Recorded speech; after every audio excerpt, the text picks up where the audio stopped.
자, 읽어드린 본문의 말씀을 통하여서 어디서 떨어진 것을 생각하고 이런 제목으로 하나님 말씀을 전해드리겠습니다. 요즘 여기 캘거리에 담임 목사님들끼리 서로 만나면은 자주 하는 이야기가 있습니다. 뭐냐면 팬데믹 이 코비드 19 때문에 인원 제한이 생기고 그로 인해서 또 2년 동안 예배를 제대로 드리지 못하다 보니까 성도님들 중에 이제는 뭐 예배 안 나와도 괜찮다 뭐 이러는 생각과 또 습관까지 들었다고 하는 겁니다.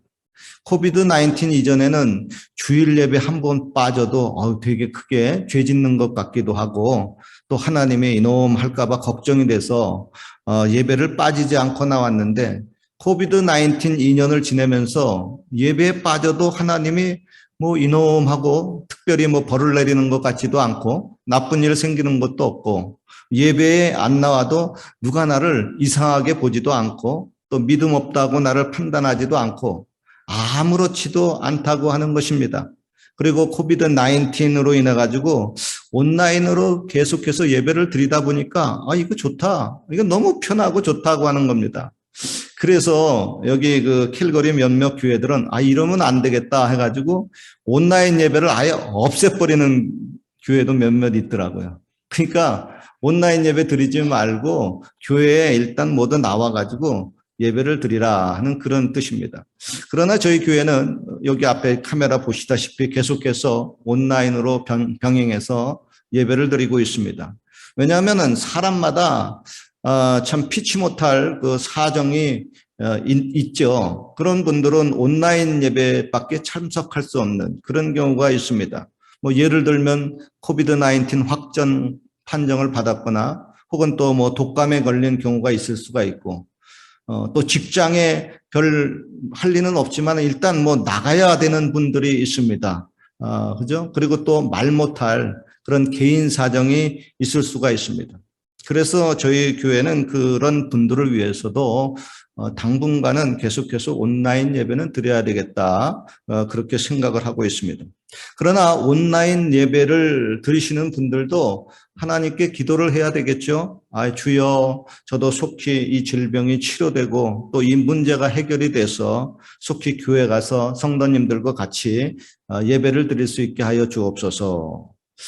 그리고 여러분 온라인으로 예배를 드리시는 분들과 교회에 와서 이렇게 앉아서 예배를 드리시는 분들은 좀 차이가 있습니다. 온라인으로 예배를 드리면은 따로 어떤 그 특별한 준비 과정이 필요하지 않습니다. 그냥 컴퓨터 켜놓기만 하면 됩니다.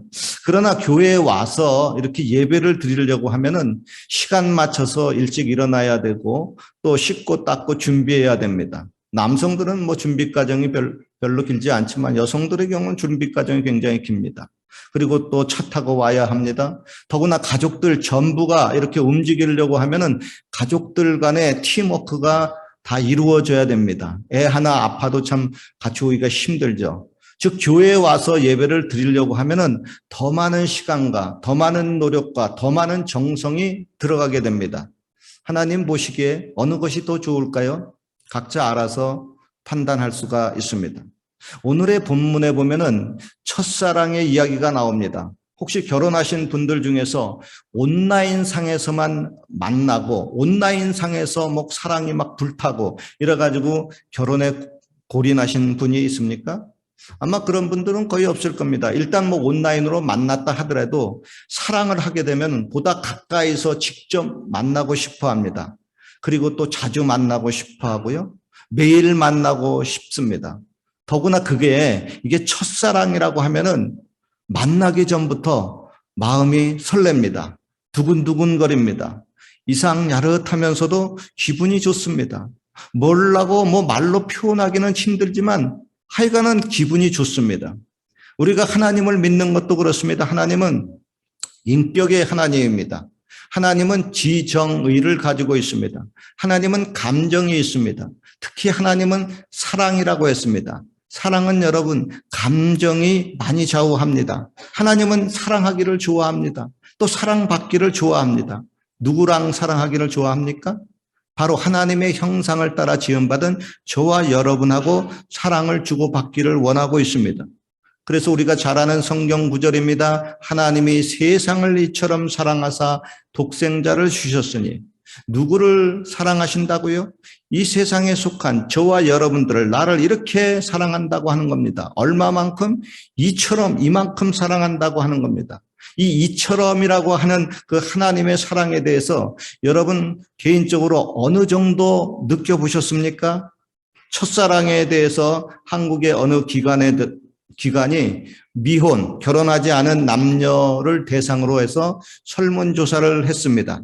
당신은 첫사랑의 기준이 뭐라고 생각하십니까? 이 질문에 응답자의 62%가 첫사랑이란 가장 많이 좋아하는 사람이라고 대답을 했습니다. 그리고 응답자의 25%는 첫사랑이란 가장 처음에 좋아하는 사람이라고 대답했습니다. 그리고 응답자의 10%는 첫사랑이란 가장 아프게 좋아한 사람이라고 얘기를 했습니다. 아니, 첫사랑이 가장 아프게 좋아하다니, 이게 무슨 뜻인지 감이 잘 안 잡히는데 혹시 이 뜻 확실히 아시는 분 있으면 저한테 개인적으로 한번 가르쳐 주시기 바랍니다. 제 생각에 이 뜻은 어떤 사정으로 인해서 도저히 이루어질 수 없는 그런 사랑의 고통이 수반되는 그런 사랑이 아닐까 생각을 해봅니다. 로미오와 주리엣의 사랑 같은 그런 경우입니다. 그리고 또 당신은 기억에 남는 첫사랑이 있습니까? 이런 질문에 미혼 남녀의 79%가 있다라고 대답을 했습니다. 아마 기혼자까지 조사를 하게 되게 되면 더 많겠죠. 즉 10명 중 8명은 첫사랑을 경험해 봤다고 하는 겁니다. 할렐루야. 이게 할렐루야가 되는 건지 예수의 피를 해야 되는 건지 모르겠지만은 오늘은 하여간 첫사랑을 경험을 해봤더라고 하면은 오늘의 설교 말씀을 이해하기에 좀 더 쉬울 것 같습니다. 얼마나 여러분들이 이해할는지 첫사랑을 경험한 분들 한번 체크해 볼까요? 뭐 부끄러운 일 아닙니다. 솔직히 한번 대답해 보세요. 첫사랑 해보신 분 손들어 보세요. 10명 중 8명은 된다고 하는데 뭐 거짓말 합니까? 첫사랑 한 번도 안 해봤다고 하신 분 손들어 보세요. 후환이 두렵습니까? 아직도? 첫사랑 안 해본 사람은 여태까지 뭐 하느라고 첫사랑 안 해봤어요? 오늘은 좀 첫사랑을 해봐야 설교가 조금 이해가 되기 쉬운 그런 부분인데요. 하여간 첫사랑을 안 해봐가지고 첫사랑의 맛을, 첫사랑이 뭔지 잘 모르시는 분들을 때문에 제가 나름대로 첫사랑을 설명하면은 이렇습니다. 이거 순전히 제 개인적인 생각입니다. 동의하지 않을는지도 모릅니다. 첫사랑은 레몬 향처럼 시큼새큼합니다. 첫사랑은 나를 들뜨게 하고 매우 기분 좋게 합니다. 첫사랑은 향기로운 꽃밭을 걸어가는 것 같이 나를 행복하게 합니다. 첫사랑은 나를 로맨스 영화의 주인공으로 만들어줍니다. 첫사랑은 아름답고 애틋하고 꿈꾸듯하게 합니다. 할렐루야. 얘기하니까 벌써 기분이 좋아하시는 분이 있어. 옛날 생각해가지고. 하여간 여러분, 첫사랑에 대해서 대충 생각을 해가지고 제가 말씀드리는 것이 이렇습니다. 첫사랑 못 해보신 분들도 제 이 말 듣고 아하 그렇구나 하고 좀 감이 잡히시기를 주님의 이름으로 축원합니다. 감을 좀 잡아야 돼요. 오늘 설교 들으려면. 자, 오늘 본문에 보면은 요한계시록의 7교회 중 에베소 교회가 나옵니다. 이 7교회는요, 이 세상의 모든 종류의 교회를 상징하기도 하고요. 또 예수님을 믿는 저와 여러분들 한 사람 한 사람이 교회라고 말할 수 있기 때문에 한 사람 한 사람으로 상징할 수가 있습니다. 그러니까 주님이 오늘 에베소 교회에게 한 편지는 바로 오늘날 저와 여러분들 각자에게 하신 편지라고 하는 겁니다. 먼저 예수님은 나를 향해서 너를 향해서 이렇게 편지에서 칭찬을 하고 있습니다. 얘야 나는 너의 행함과 수고와 인내를 잘 알고 있다. 나를 위해서 잘 참고 견딘 것도 잘 알고 있다. 그리고 내가 게으르지 않고 열심히 섬긴 것도 잘 알고 있다. 그리고 진리를 수호하기 위해서 애를 쓴 것도 잘 알고 있다. 여러분, 하나님은 누구보다도 저와 여러분을 잘 알고 있으신 분이십니다. 특별히 저와 여러분이 이곳 캐나다 땅까지 와서 하나님을 위해서 또 주님의 몸된 교회를 위해서 수고하고 인내하고 견딘 것을 잘 알고 있습니다. 그런데 한 가지 책망할 것이 있다고 하는 겁니다. 그게 뭐냐? 첫사랑을 버렸구나 하는 겁니다. 여기서 여러분, 첫사랑을 버렸다고 하는 것은 주님을 배반했다고 하는 뜻이 아닙니다. 주님을 안 믿겠다고 포기한다고 하는 뜻도 아닙니다. 믿다가 어떤 큰 시험이 들어서 교회 안 나오고 있다고 하는 그런 뜻도 아닙니다. 여전히 하나님을 믿고 있습니다. 교회도 그런 대로 다니고 있습니다. 그런데 하나님을 믿는다고 하는 그 첫사랑의 애틋함이 사라졌다고 하는 겁니다. 감각이 무뎌졌다는 거예요. 찬송을 불러도 맹맹합니다. 교회에 나오는 것이 마치 마지 못해서 일수 찍고 출근 도장 찍는 것 같이 그렇게 되었다고 하는 것입니다. 할 수 없이 교회는 나오긴 나오는데 사랑의 감정이 다 식어졌다고 하는 겁니다. 하나님의 말씀을 들어도 예배를 드려도 전혀 감각이 없다고 하는 뜻입니다. 교회는 나오고 예배는 드리지만 기쁨이 없어요. 예배에는 와서 또 교회에서 이런저런 또 뭐 봉사는 하지만 자진적으로 원해서 막 행복에 겨워가지고 하는 그런 봉사가 아닙니다. 이런 경우에요. 한국의 드라마에 보면은 여성들이 그 남성을 향해서 하는 말이 있습니다. 우리 이럴 거면 헤어져. 우리 이럴 거면 이혼해. 앞으로 그만 만나자. 자, 이제 그만 관계 정리해야 될 시간이야. 그런 말 들으면 뜨끔하기도 하고요. 오늘 본문에 보면은 예수님이 에베소 교회에게 하신 말씀입니다. 내가 첫사랑을 버렸으니 내가 그만 촛대를 옮겨버리겠다.